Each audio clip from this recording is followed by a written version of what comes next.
Good morning, everyone.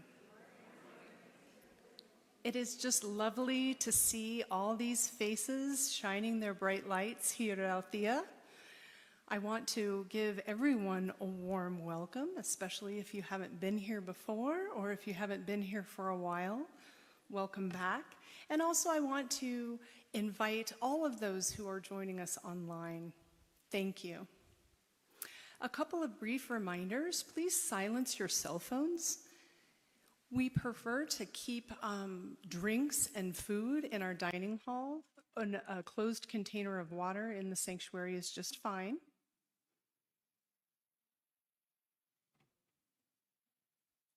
And as a community that is founded on prayer, we have a very special prayer partner today, Eleanor, who's right at this door. She will be our prayer partner today. She'll be right down this short little hallway, and you can stop in for a 2-minute miracle with her. The little room is called Nona's Nook, after Nona Brooks, one of the founders of this beautiful center. You can connect with prayer in a lot of ways. In addition to seeing our prayer partner after service, you can join us online. Submit a prayer request that way. That goes out to our small but mighty group of prayer practitioners. We will hold that for you all throughout the week, and there's really nothing that this incredible group can't do. So you can also fill out a prayer request, which is in the seat back pocket in front of you, and when the ushers pass the basket towards the end of service, you can just put it in there, give it to an usher. You can also visit our welcome center at the back of the sanctuary and fill out a prayer request there as well. Okay. I would like to welcome our very esteemed Reverend Christina Jones, who will be our MC for this morning's message.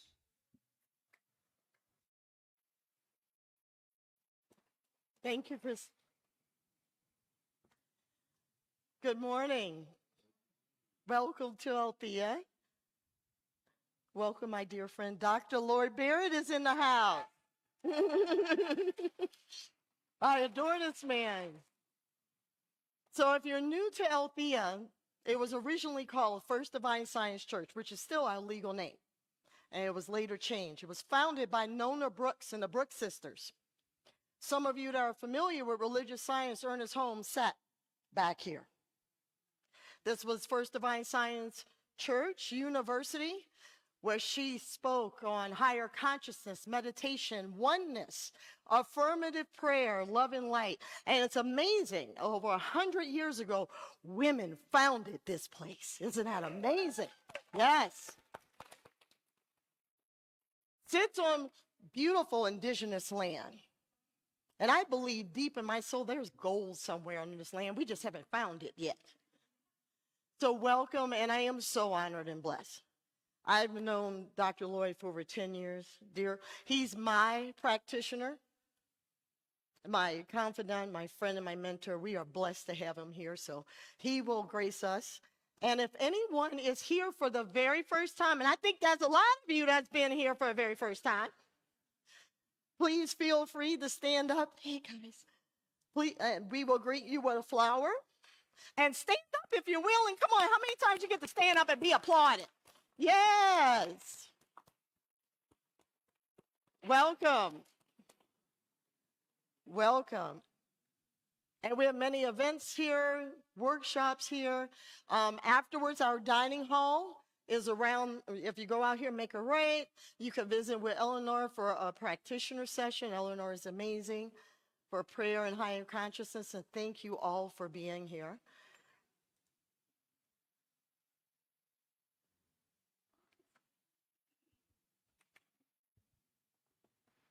And Kristen, who spoke here, she's a practitioner, is also our volunteer coordinator.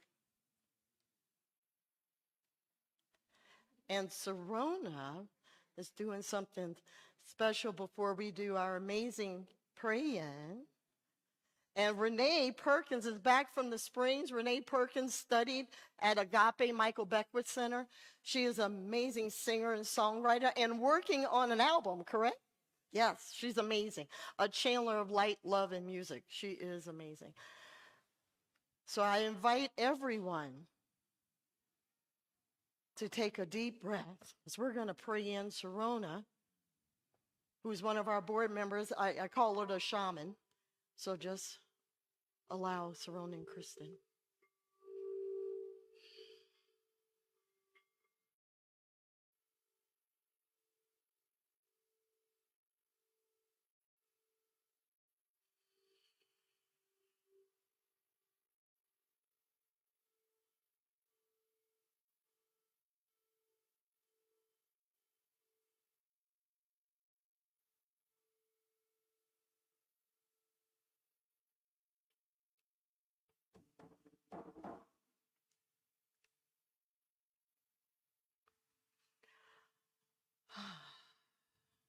In the space between the sound, God is. That divine creator, that Alpha, the Omega, that creator of the sun and moon and the ether, beyond the great beyond. Spirit is, and I know we are in that beautiful unification with that light, that oneness, that love, that peace and harmony. And I know for everyone, and I affirm for everyone, there is a oneness of love and light here, of community, of new friends, old friends, and a remembering of new beginnings, a new foundation. For this place is blessed. We are blessed. Those watching online are blessed. Our hearts are open wide. And I know as Dr. Lloyd Barrett here is blessing us with his divine words of wisdom, everything is being channeled from on high, from a higher consciousness, and he's a great allower. For this I am grateful. For love, light, space, peace, and harmony. For we are one under the sun. And we release this knowing is done, affirmed, and complete, and filled with love. And so it is. Amen.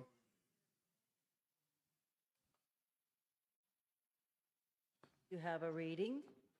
Someone going to do a reading? That would be me.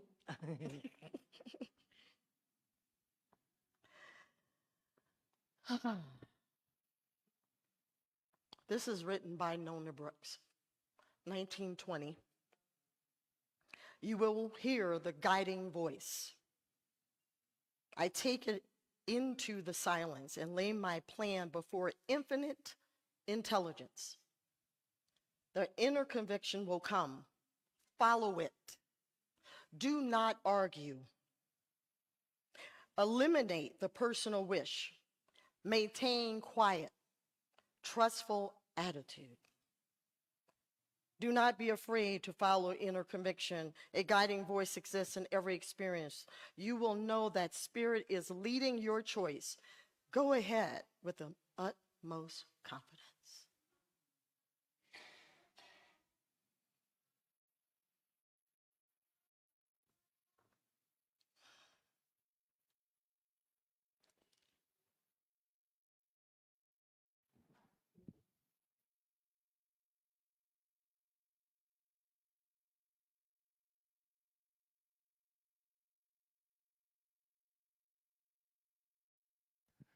What a joy it is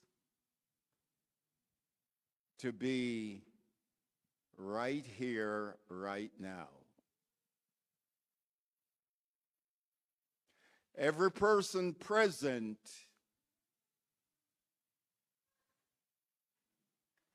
is designed to dance with the divine.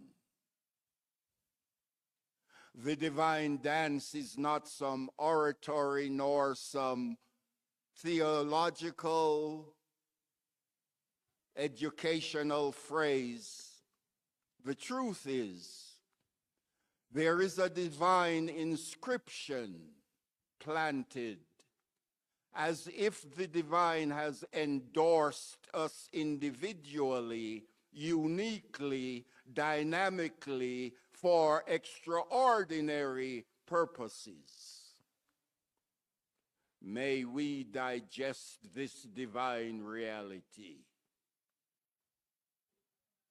May we be so absorbed, not with any egotistical framework, but be absorbed by the power of a mighty mind that is authenticating every aspect of our lives, whether it relate to health, work, family, relationship. In other words, the totality of the divine has enveloped us. That is the proclamation and ultimately, therefore, the manifestation of each of us. How grateful we are to be present right here, right now, at the Althea Center. But even more significantly, there is an inspirational flow in each of us. May we accept it. May we accept the documentation so personalized that, like Nehemiah biblically, when he was ready to rebuild the walls, the people shouted, "Let us rise up and build." May this be the proclamation in each of us. And that is why our focus today is the big leap. I give thanks for the big leap, not just a step, which is important, but a leap into the grandeur of life. A bold leap into the certainty of life. A bold leap into the gladness and the joy of life. I do give thanks for these moments, receiving the touch, a gentle touch that warms the soul. With great joy, the proclamation of goodness and gladness and greatness is made, and that is why we say together, "And so it is."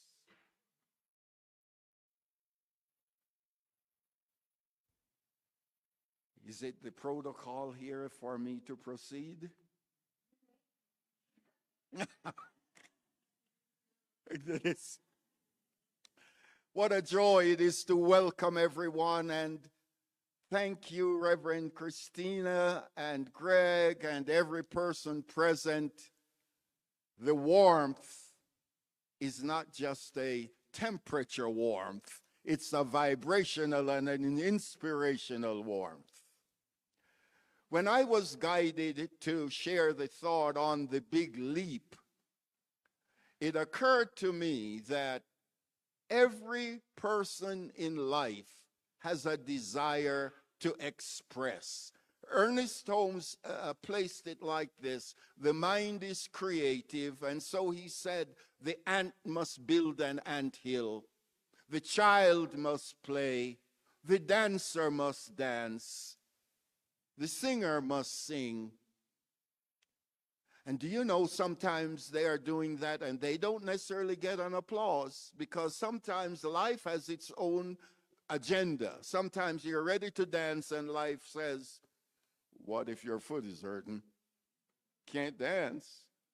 And yet life also has ways of providing extraordinary support for each of us.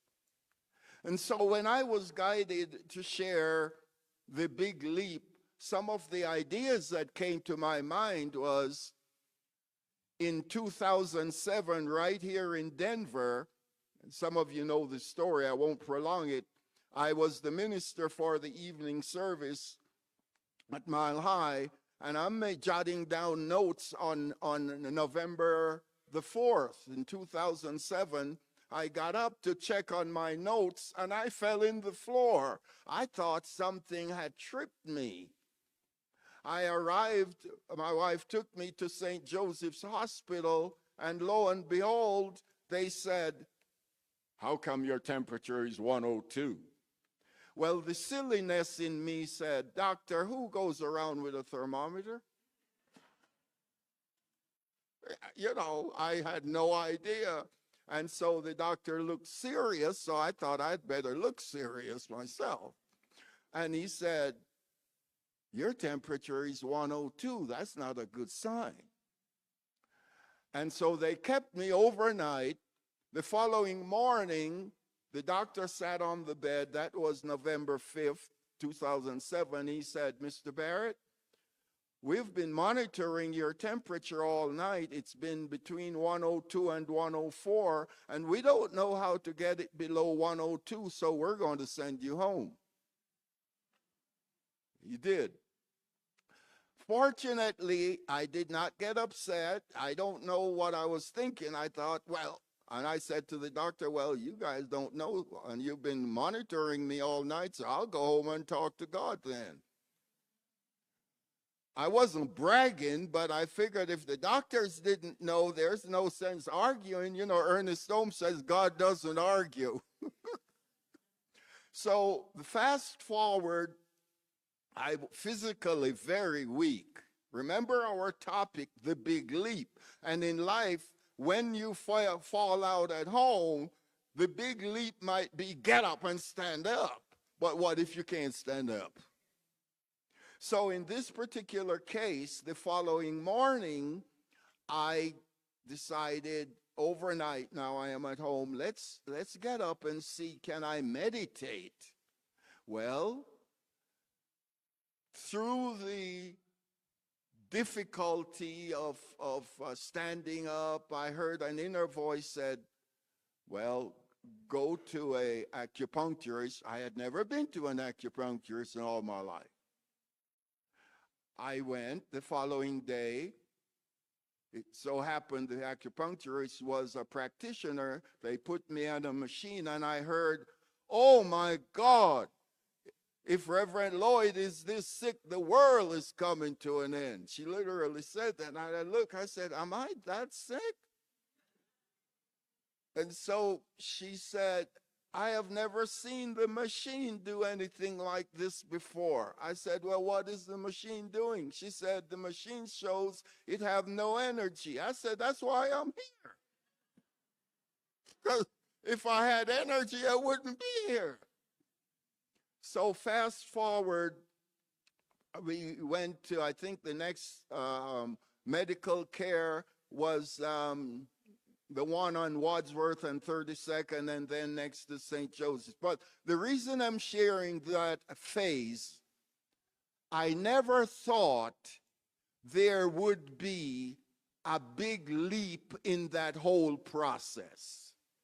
When we are moving through the challenges of life, it's like a cave as an example.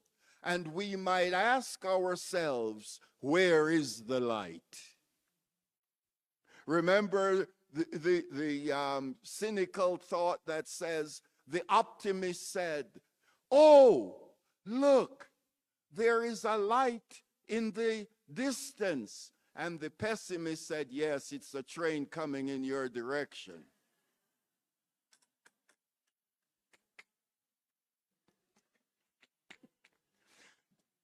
Please don't forgive me, but I love to laugh.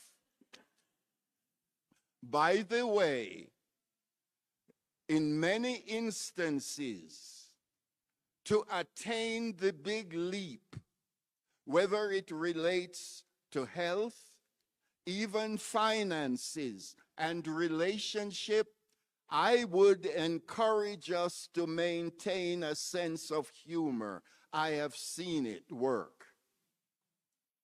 You see, what humor does, it neutralizes the so-called, whether you call it the pain or the struggle. Here is what I mean. I remember the very first Science of Mind officially involved process I was in. I was not a practitioner. I had not taken a science of mind class, but in Long Beach, the minister asked me to facilitate the youth department. I took the youth department over. Guess what the audience said? It was in Long Beach, and a lot of people there had retired. The first thing they said to me, "We don't like kids." True story. So I'm thinking, the minister asked me to take this thing over, and the audience don't like kids. What am I supposed to do? And I'm not a minister. I was not a practitioner. So I busted out laughing. And then I said to them, "Why don't you like kids?" They said, "They make too much noise." I said, "Well, didn't you make some sounds when you were kids?" They said, "Not like these." And so guess what? I busted out laughing, but here is what I did. I never told the teenagers that the people said that.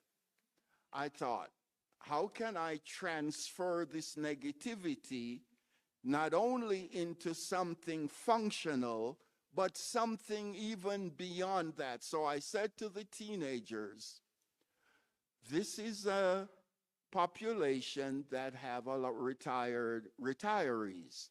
So you and I, teens, would go in the parking lot on Sunday mornings, and when people come in and trying to find a parking space, we will direct them to an appropriate parking space. Guess what happened? The same people who said they didn't like kids a few weeks later saying, "We really like your kids." The shift occurred. So guess what I did? I went to the minister and I said, put a large bucket in the social hall for them to put their change to finance my kids to summer camp. I changed the negativity not only into functioning, helping, but now we're making money for the teens. We're making a big leap. Otherwise, we could have been focusing on what I call a negative energy leak, focusing on, why don't you like kids? We shifted it. Sometimes people will say to us, this cannot be done, that cannot be done, and here we are ready to make a big leap. Here is the way one poet puts it in a very beautiful, humorous way. Somebody said it could not be done, but he with a chuckle replied that maybe it couldn't, but he wouldn't be the one to say so till he tried. So he buckled right in with a trace of a grin on his face. If he worried, he hid it. He started to sing as he tackled the thing that couldn't be done, and he did it. Somebody said, "Oh, you'll never do that." At least no one has ever done it. But he put on his coat and he put on his hat, and the first thing you know, he had begun it. There are many who will tell you it cannot be done. There are many who will prophesy your failure. There are many who will tell you one by one all the problems that wait to assail you. But just put on your coat and just put on your hat and just buckle down and go to it. And guess what? Soon you will know that you have done it. The big leap frequently is not made by just some major jumps. Have you heard the thought, "Oh, that's just a little thing"? Have you ever heard that? Guess what? Little things make a major difference. So here is what the universe said to me. Lloyd, little things that we perceive are like building blocks on which we make our lives. Because little things can make or quake our world. There are not many things in life that are really little things. There are not many birds that fly only with little wings, because you see, little wings and little things still fly, and the pleasures bring.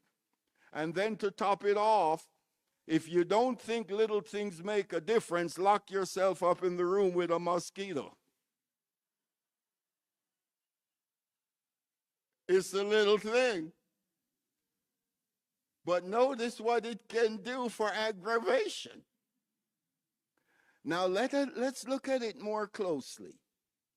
Are we looking at things in our lives that we refer to as little things, and the impact that that might make on our consciousness, on our lives, for more enrichment, for more embodiment of the divine, for the exhilaration of divine energy to totally encompass us? Are we carefully, without condemnation, looking at little things? Here is a little thing.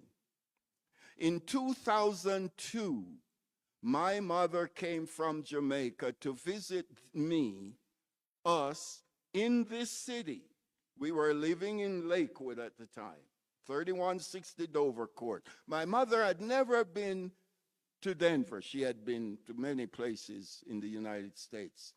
One day she said to me, it was, I believe, June of 2002, "Son, do you have a thank you card?" So I'm thinking, my mom is coming to visit me from Jamaica. What does she need a thank you card for in Lakewood? So I wasn't facetious. I said, "Mom, did you say a thank you card?" She said, "Yes, son." She said, "Don't you know?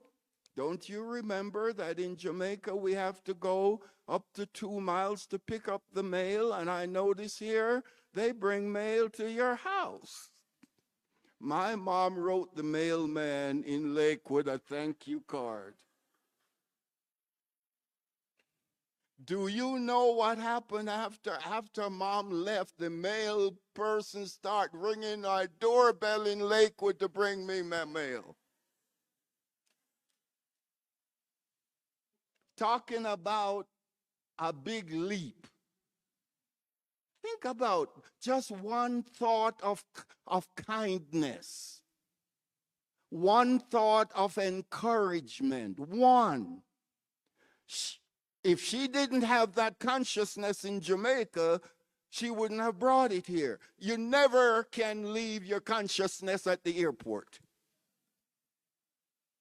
Isn't that fun? Think about it. Whoever we are, right in this room, pending some enlightenment, some enrichment, but whoever and whatever our consciousness is, we take it with us. It is a joy to implement, to practice truth.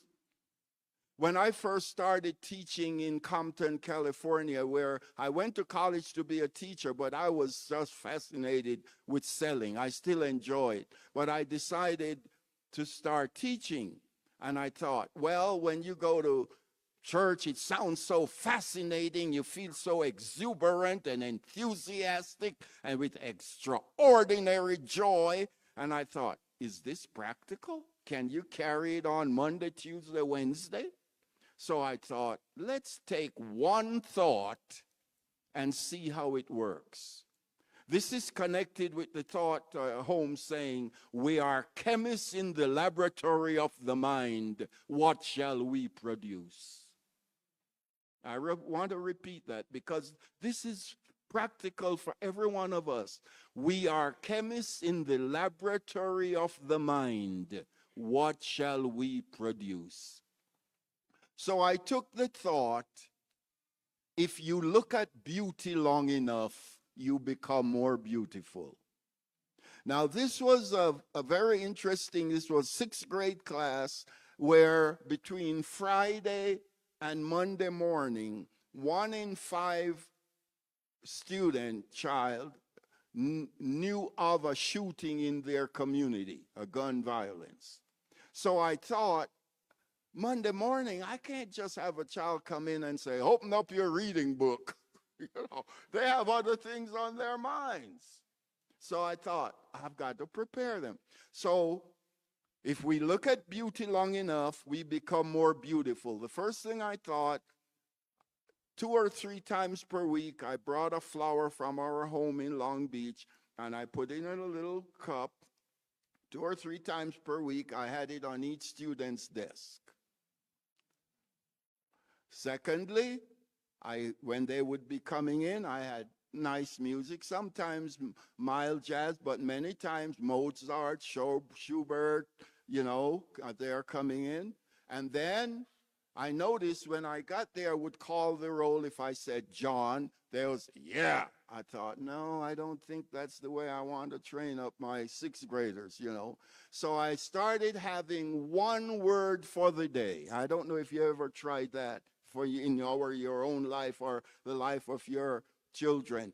Just one thought per day. So I would put on the board words like possibilities, great, grandeur, joyful, magnificent, marvelous, terrific, awesome. And I said, all I want to ask you to do, select just one word, just one, and do your best to live up to that one word per day. You don't have to take 2. Here is what happened over a period of time. The vice principal came in to see my classroom teaching techniques, and after he sat in the back for about 12 to 15 minutes, he stood up and said, Mr. Barrett, are you tranquilizing my kids?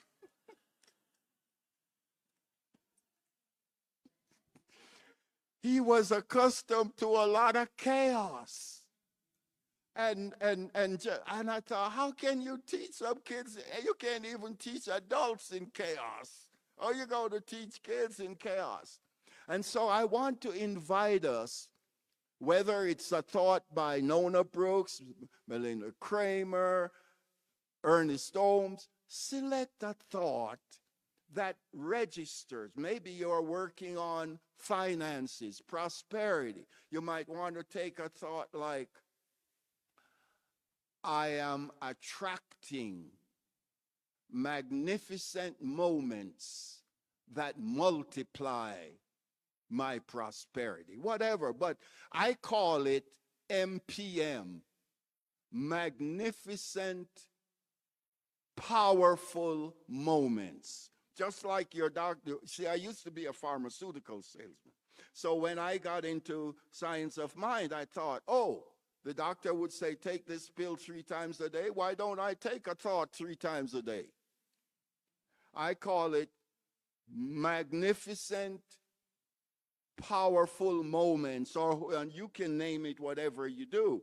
But the point is, infuse the mind before confusion takes in.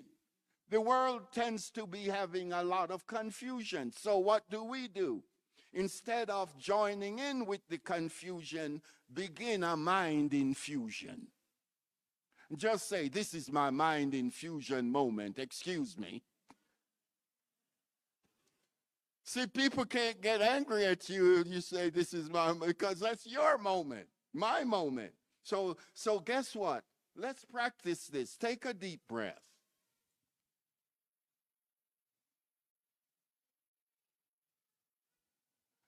And you know how sometimes when people ask some people, how are they? They say, I'm all right. Well, this is not a put down, but I say, you got to do better than I'm all right. So I'm going to ask you to say to yourself first, I am sizzling with the effervescence of the divine.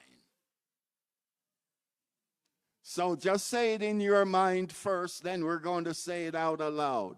I am sizzling with the effervescence of the divine. And being a teacher, when I say 3, we're going to say it out together. 3. I am sizzling with the effervescence of the divine. Once more, please. I am sizzling with the effervescence of the divine. Beautiful. By the way, I never asked Reverend Christina, how long did I have? We were just, oh yeah, how long do I have? I have, huh? I've got a whole lot. So it said, what's your time? Okay, thank you, dear. Okay. I want you to think of this. Dr. John Randolph Price said the following: the power of God is working mightily within me now. I am hooked up to the dynamo within, and I am electrified with divine will and purpose. He continues. I no longer stand in my way because I am God in expression, and God does not have obstacles or obstructions. My consciousness is on fire with divine desire, and I am fired up. I now go forward to boldly accomplish my mission. My friends, that is a propelling position for the big leap. The time has come for a more magnificent way. It is stated biblically, similarly, the time has come for a more excellent way. Sometimes we minimize the power of thought. But are we aware that biblically, when Joshua became a millionaire, he was the first person biblically to become a millionaire after he was a slave? And guess how he did it?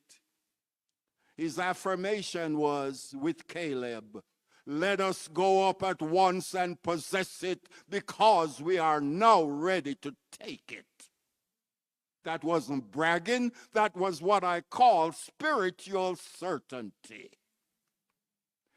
Spiritual certainty simply means the level of our faith rises above the challenge.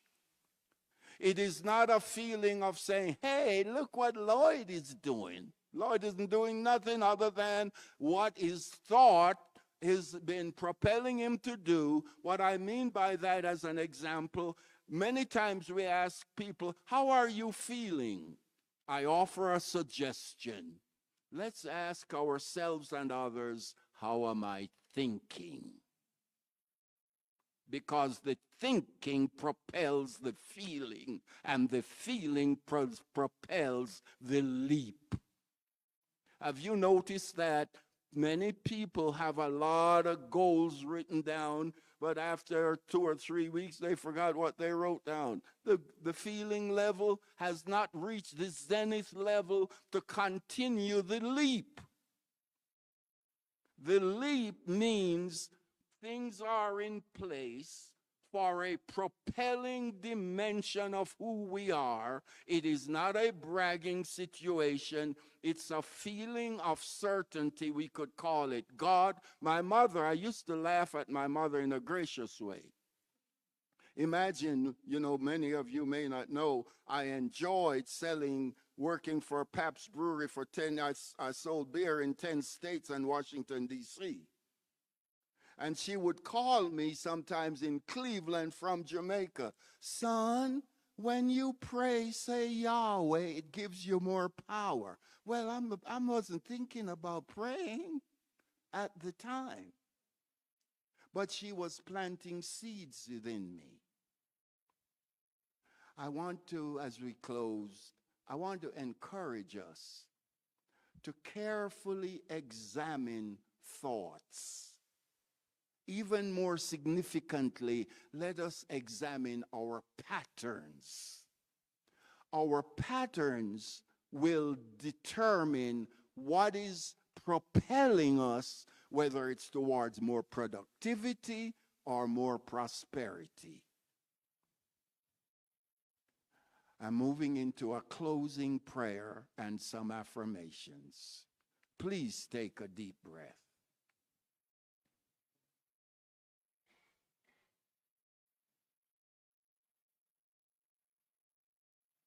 What a joy it is to unite with the divine. And in uniting with the divine, I share with you this thought in the form of a short poem called The Clouds. And the reason I'm sharing it, many times on our journey in life, impediments or disappointments occur. I call them clouds. The clouds of life are never real, although they seem to appear sure. They sway us. They tend to leave ruffled paths, and yet they are only clouds. Let's step through those clouds. We will find new lanes that are clearer and brighter. And when life's rocky moments come, just say, you are only clouds. When life's rocky moments come, I repeat, just chuckle at them and say, you are only clouds. And so we give thanks right now for the dissipation of any clouds, any negativity, anything that would derail our consciousness from taking the big leap of joy, the big leap of perfect health, the big leap of greater prosperity, the big leap of a more happy, harmonious series of relationship, the big leap of coming closer to an understanding that we are chemists in the laboratory of the divine mind, and that we are entitled graciously to more prolific productivity and amazing prosperity, and therefore we are replicating the divine. We are letting the divine dance in all dimensions of our lives, and therefore we are like being designed by the divine for the dance of life. We do give thanks. The Althea Center is not only a physical representation of inspiration. I am affirming that it is a constant place of divine rejuvenation. I am giving thanks for every person participating in this community and welcoming the participation of others, where there is profound productivity within all, expressing profound results in health, in financial prosperity, in enrichment, and in emotional prosperity. In other words, the totality of the divine is fully expressed right here, right now, and always. And for the immensity of these blessings, we are totally engulfed in gratitude, and therefore, with great joy and enthusiasm, we do proclaim together, please. And so it is. Once again, please. And so it is. Many blessings.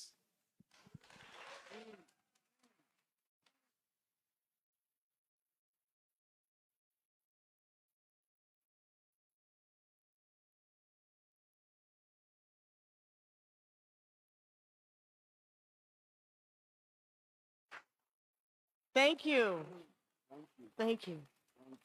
Thank you.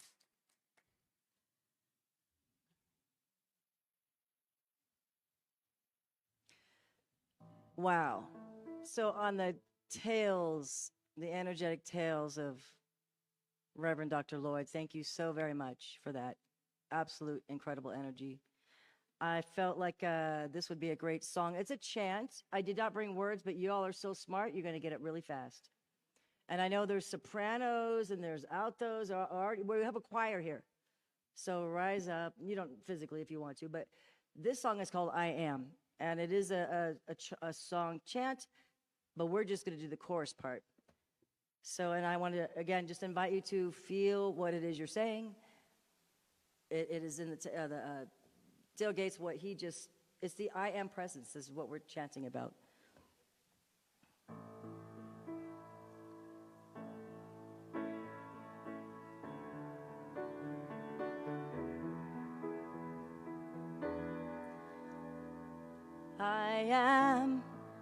I am love, I am the loving presence, I am love, I am the loving presence, I am love, I am the loving presence, I am love, I am the loving presence, I am love, I am the loving presence, I am love, I am the loving presence, I am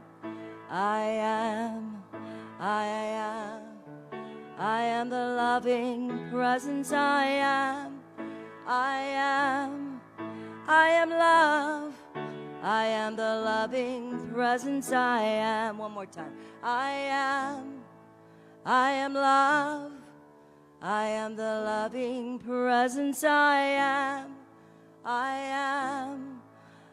love, I am the loving presence, I am.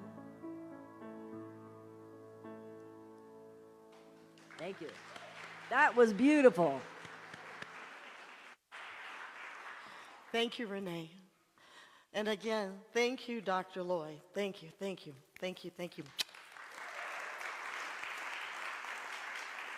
So now is our beautiful time of offering and sharing and caring. I'd like to thank so many people who have been giving here for over 20, 30 years, and our new members who continue to give in time, talent, and treasure, which also that treasure allows us to bring people in like Dr. Lloyd and Renee, and the many improvements. If you were new here a year ago, this place was totally different. And Spirit has been flowing through everyone's prosperity with this. My heart is in gratitude. So thank you.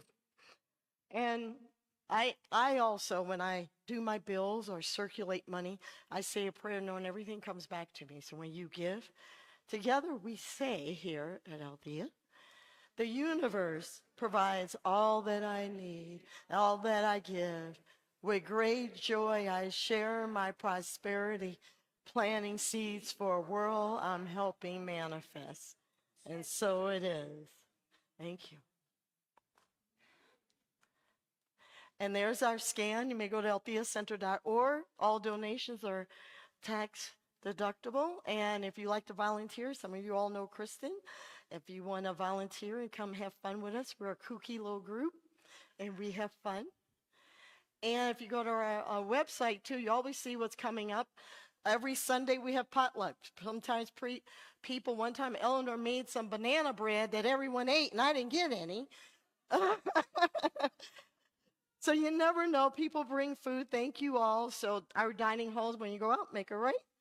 And our dining hall, due to so many donations too, is new as well. And that's where our workshop will be this afternoon. Wednesdays is a mindful meditation. It is free to all. We meet in the back, and it's beautiful. We never know what or who or what energy will show up. It's been a great time of peace, and even in the noisiness of Denver is 3 times we've noticed like a bubble. It's been very quiet when we start meditating. So it's a wonderful thing that we do here.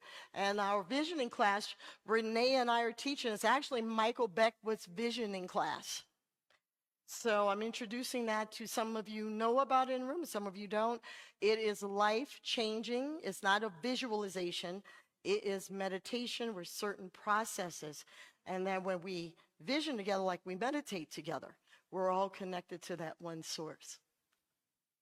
And before we do use me, I want to acknowledge there's other ministers in the room. Reverend Nadine, you may stand or keep your hand up. This is one of my mentors. Reverend Jen, you may stand up if you would like. One of my mentors. And Dr. Barry, thank you.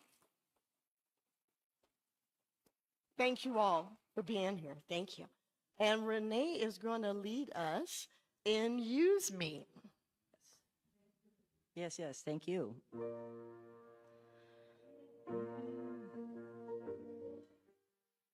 And Use me, oh God, I stand for you. Here I'll abide as you show me all that I must do. I used to think God was the sun, God is the sun, and God's so much more than the earth or the stars or all of creation.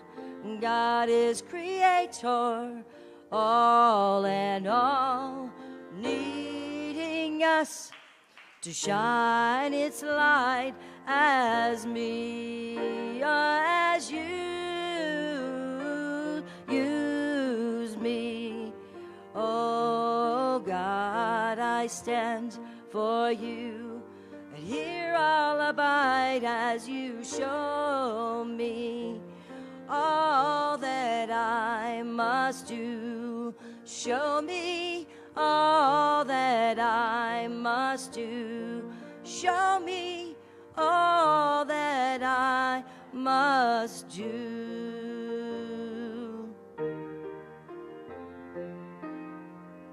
Hey. Yeah. Renee, come on up. Oh, yeah. We're going to pray this out. We're going to take that leap of faith and joy and laughter, and bring it out into the world, because the world needs all of us. Every last one of us are light beings of the divine. So let's take that breath of oneness, knowing in this very time and space of love and light and positive community, God is all there is, that light, that oneness, that fullness, that fulfillment. And I know this for everyone in the room. As we're taking that leap into that higher consciousness, we open up our hearts wide, and we are filled with love and laughter and prosperity, perfect health, and we shine it where it's a beautiful union. That we are so bright that everyone needs sunglasses to look at us. We shine that bright. We are that oneness and that wholeness. And I'm so grateful for all of us are here together. All of us are one. In all our differences, there's only one of us. And I release this into the divine law of power, harmony, of prosperity, love, joy, and peace. Amen. Amen. Amen. Woo-hoo!